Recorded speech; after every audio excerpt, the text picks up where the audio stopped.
Gel hanım. Al çoktu.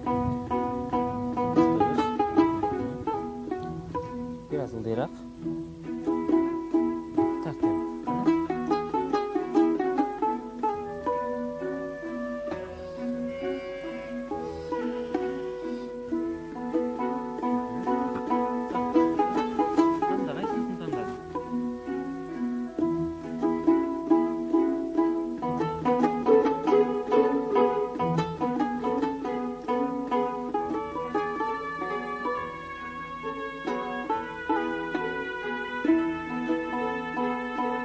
Oğlum, senimle şunça canavarlardan İlbirsi tandadın, he?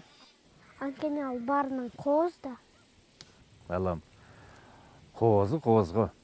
Себеби ал жаныбарлардын падышасы. Асман тиреген асказоодо жүрүп, теңирдин жанында. Бул кыргыздардын колдоочусу болот.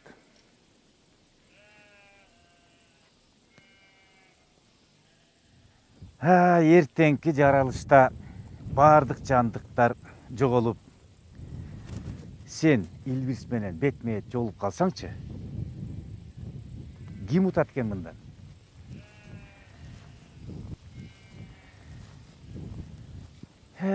Кулунум, эртеңки күнүң эмне болор экен?